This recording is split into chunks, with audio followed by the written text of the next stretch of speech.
Welcome back to the Jscall Morning Show. Quick movie review. Today we're going to talk about La La Land. Well, hold on, boys, girls. I know, a musical. Chill out. All the Parents Guide stuff is below. If you love movies, I think my exception to this is gory, graphic horror movies. But if you love movies, you got to watch all movies, including musicals, from time to time. Some of them can be dated. Singing in the Rain is awesome.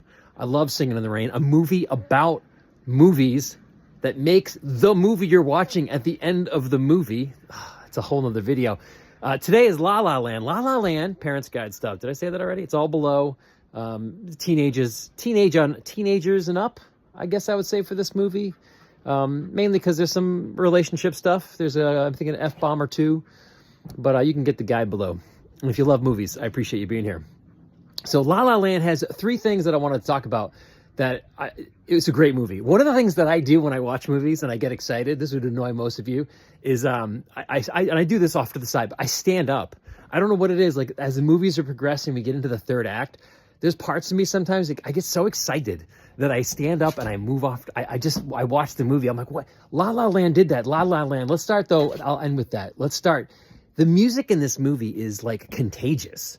There's a couple of songs that weren't like the opening song and then the song with all of her friends going out night on the town. Okay. But there's some really contagious music in this. Wherever I've seen the movie a couple times, and every time I see the movie, the next week I'm on YouTube and I'm like working and I'm listening to the soundtrack again, because there's some of that music is just contagious. I don't know what it is. But you watch other musicals, it's not the same. But the music in this movie is just great. Most of it is great. I liked it a lot.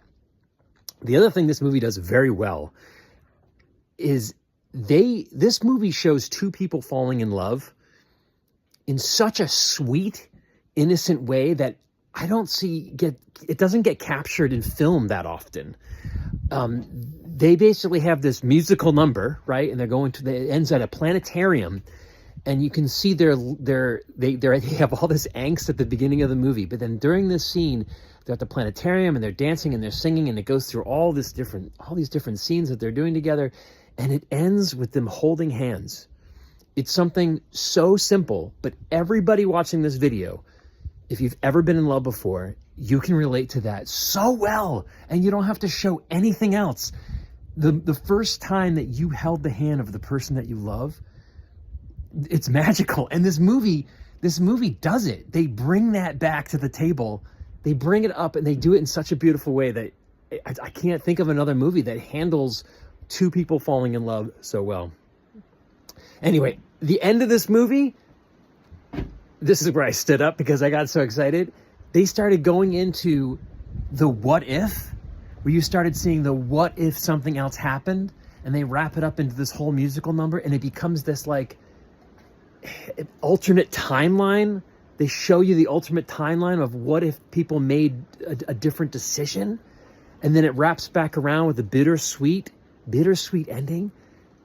You don't see that often in movies either. It's done so well, and it's so cool to see it. And it's like you watch this movie and you care about the characters enough that at the end you're just like, wow, I wish that could have happened. I wish that was. But then what did happen was still good for both of them. But it just makes you reflect on decisions that you're making. Are you locking yourself down? Maybe this is a relationship video now, but are you locking yourself down in a relationship where the true you needs to flourish by moving on? Maybe you shouldn't be locked in a relationship as long as you've been in a relationship. So they make a decision in this movie to kind of go their separate ways, and then they live their separate lives. But then they have that it's not like regret, because they love the lives that they have now. But it's kind of like, oh, what could have been? What could have been? And you can't live in that. You can't live in what ifs. I think what ifs are from the devil. Like a lot of what ifs, when you stress and you get anxiety about the what ifs, I think that's I think that's just wrong. You got to live in the hope. You got to live in hope and in faith of a prosperous future. But they do it very well, and it is bittersweet. Oh man, La La Land. So the question goes back to you. What did you think of La La Land? Have you seen La La Land? Put your La La Land comments below. La La La La. And if La La Land's not your cup of tea, What was the best musical you've ever seen? Throw that below as well. Well, until we meet next time on the Jscall Morning Show, we'll see you again. Bye.